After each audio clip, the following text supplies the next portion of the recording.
नमस्ते बच्चों, आज हम लोग इस वीडियो में कक्षा 8 की अभ्यास 15D जो कि इकाई 15 सांख्यिकी से ली गई है उसके प्रश्नों को सॉल्व करेंगे। तो चलते हैं दोस्तों, बिना देर किए देखते हैं क्या है आज की एक्सरसाइज का प्रश्न नंबर 1।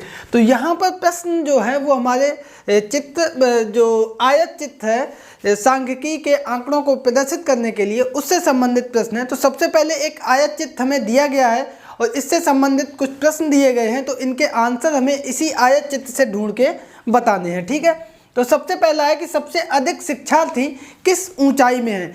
यहाँ पे देखो आयत चित्र बना हुआ है ऊंचाई और शिक्षार्थियों के बीच।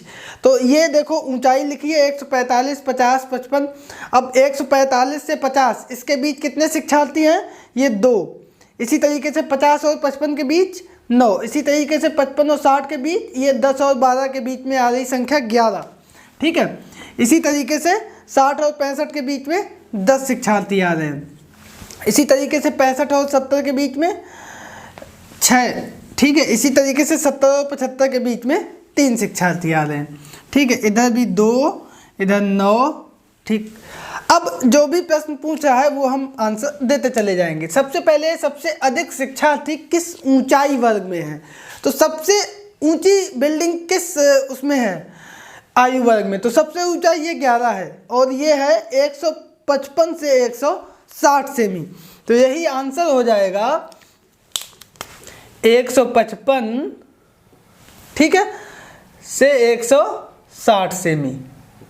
आगे दूसरा प्रश्न देखो क्या कह रहा है, वो है हमारा कि 160 से 165 की ऊंचाई के शिक्षार्थियों की संख्या।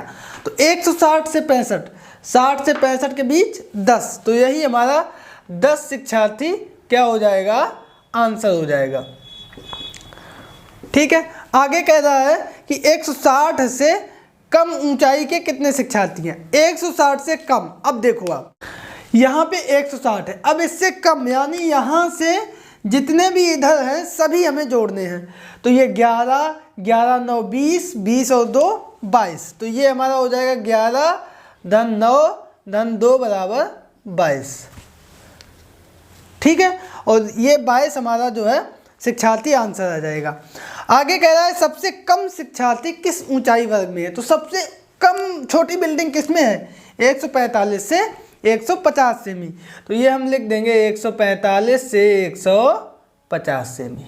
ठीक है, अंतिम प्रश्न है हमारा, वो 155 सेमी या उससे अधिक की ऊंचाई के कितने शिक्षार्थी हैं। अब देखो 155 कहाँ पे है, ये है 155।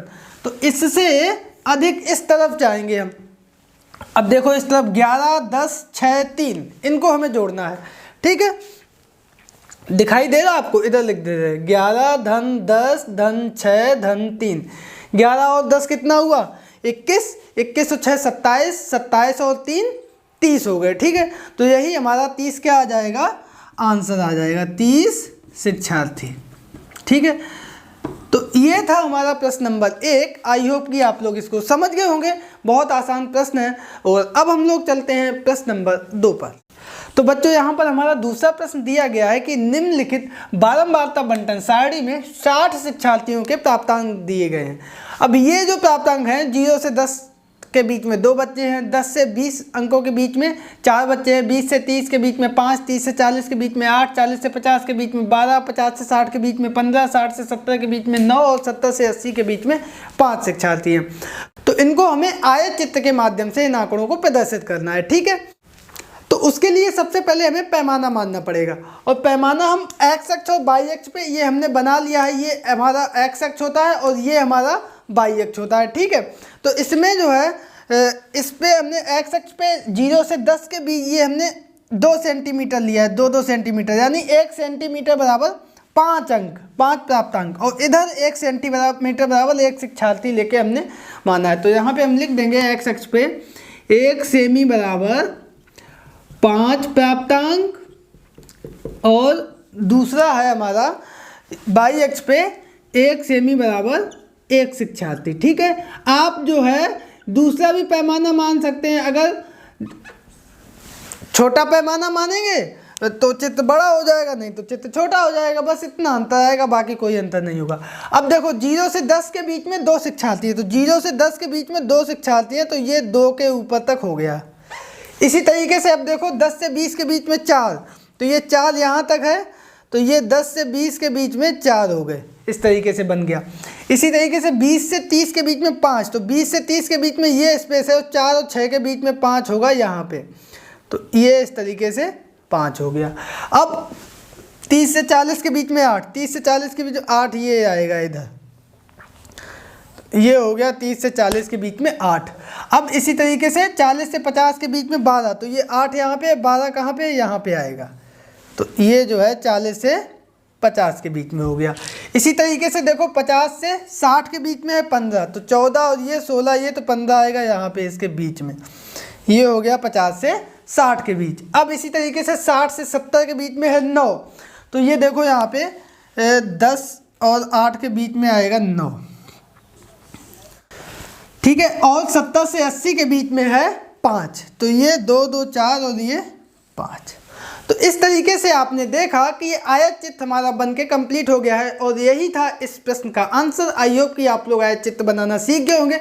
फिर भी कोई समस्या है कमेंट बॉक्स में कमेंट करके हमें बताएं। और अब हम लोग चलते हैं अगले प्रश्न यानी प्रश्न नंबर 3 पर। तो बच्चों यहाँ पर हमारा तीसरा प्रश्न दिया गया है कि नीचे दी गई सारणी में किसी लघु उद्योग में कार्यरत कामगारों की आयु और उनकी संख्या दी गई है। आयु वर्षों में है और कामगारों की संख्या है 25 से 30 के बीच में 40, 30 से 35 के बीच में 60, 35 से 40 के बीच में 80, 40 से 45 के बीच में 70, 45 से 50 के बीच में 60 और 50 से 55 के बीच में 50 लोग हैं, ठीक है। अब हमें क्या करना है, इसका आयत चित्र बनाना है। तो उसके लिए हमने y अक्ष पे कामगारों की संख्या और x अक्ष पे आयु को वर्षों में दर्शा दिया है। पैमाना हमने यहाँ पे क्या माना है, 1 सेंटीमीटर बराबर 10 कामगार, और इधर 1 सेंटीमीटर बराबर ये आयु 5 वर्ष, ठीक है। तो इधर पैमाना हम लिख देंगे, x अक्ष पे 1 सेंटीमीटर बराबर कितना माना है, 5 वर्ष आयु, और इस तरफ जो है 1 सेंटीमीटर बराबर 10 कामगार, ठीक है, 10 कामगार। तो ये जो है पैमाना हो गया। अब हम साधारण सा चित्र बनाते हुए चले जाएंगे, बहुत आसान है। 25 से 30 ये है, अब यहाँ पे कितना है 40, तो 40 यहाँ पे आ रहा है, तो ये हो जाएगा आंसर। आगे देखो 30 से 35 ये है ना, अब यहाँ पे है 60, तो 40 60 यहाँ पे है, तो ये जो है इस तरीके से हो गया। आगे 35 से 40 के बीच में 80, तो 60 यहाँ पे है, 70 यहाँ पे होगा, 80 यहाँ पे होगा, तो ये हो गया इस तरीके से, ठीक है। आगे है 40 से 45 के बीच में 70, तो ये 80 से ये थोड़ा सा कम हो जाएगा इस तरीके से। अब 45 से 50 के बीच में है 60, तो ये और कम हो जाएगा, ये 60 के सामने आ गया। अब 50 से 55 के बीच में है 50, तो ये 50 यहाँ पे है, ये यहाँ पे आ जाएगा, यहाँ पे 55 है, ठीक है। और यही हमारा जो है आयत चित्र बनके कंप्लीट हो गया। आई होप कि आप लोग इसको बहुत अच्छे से अब समझ गए होंगे, ठीक है। तो एक प्रश्न और बचा है, यही हमारा आंसर आ गया। एक प्रश्न और बचा है, चौथा प्रश्न, उसको भी हम लोग फटाफट देख लेते हैं। तो बच्चों यहाँ पर हमारा चौथा प्रश्न दिया गया है कि नीचे दिए गए बारंबारता बंटन को आयत चित्र के द्वारा प्रदर्शित कीजिए। आंकड़े दिए गए हैं, माप दी गई है, 0 से 10 सेंटीमीटर के 2 हैं, 10 से 20 के 8 हैं, 20 से 30 के 5 हैं, 30 से 40 के बीच, 40 के 50 के बीच में 16 और 50 से 60 के बीच में 6 हैं, और इसका हमें चित्र बनाना है, ठीक है। तो x अक्ष और y अक्ष 2 हम मान के चलते हैं। तो जो वर्ग अंतराल वाला कॉलम होता है उसको हम लोग अक्सर x अक्ष पे ही मान के चलते हैं। तो x अक्ष पे हमने मान लिया ये माप वाला पूरा पोर्शन, और y अक्ष पे हमने बारंबारता दे दी, ठीक है।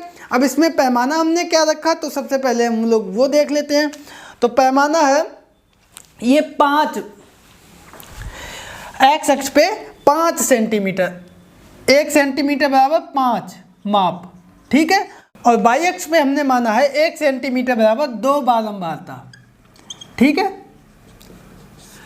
तो ये मान के अब हम जो है आयत चित्र जो है बनाना शुरू कर देंगे। बहुत आसान है, सीधा सा देखो, 0 से 10 के बीच में ये है, अब इसमें कितने हैं 2, तो यहाँ पे 2 कहाँ पे है ये, तो 0 से 10 के बीच में 2 हो गया, ठीक है।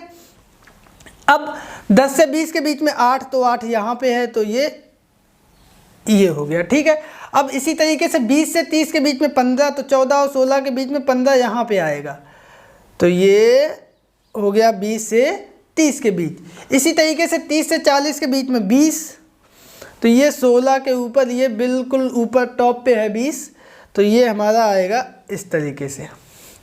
इसी तरीके से 40 और 50 के बीच में है 16, तो ये 16 यहाँ पे है, ये आ गया। अब अंत में 50 से 60 के बीच में है 6, तो उसको भी हम लोग प्रदर्शित कर देंगे, 6 यहाँ पे है ये। तो इस तरीके से ये हमारा आयत चित्र बनके तैयार हो गया है। आप लोग जब बनाएंगे तो ग्राफ पेपर अगर मिल पाए आपके आसपास दुकान से तो ले लेना, तो उससे बहुत अच्छा बिल्कुल बनेगा आपका आयत चित्र। तो ये था प्रश्न नंबर 4। इसी के साथ हमारा प्रश्न नंबर 4 कंप्लीट होता है और इसी के साथ हमारी ये एक्सरसाइज जो 15D है वो भी हमारी कंप्लीट होती है। आई होप कि आपको वीडियो पसंद आया होगा। और अब हम लोग चलते हैं आज के होमवर्क की तरफ। और होमवर्क में आपको बताना है कि कारगिल युद्ध के दौरान भारतीय थल सेना ने जो ऑपरेशन चलाया था उस ऑपरेशन का क्या नाम था। आंसर अपने नाम के साथ कमेंट बॉक्स में कमेंट करके हम तक अवश्य पहुंचाएं। तो मिलते हैं कल फिर एक नए वीडियो और एक नई एक्सरसाइज के साथ। तब तक के लिए नमस्कार।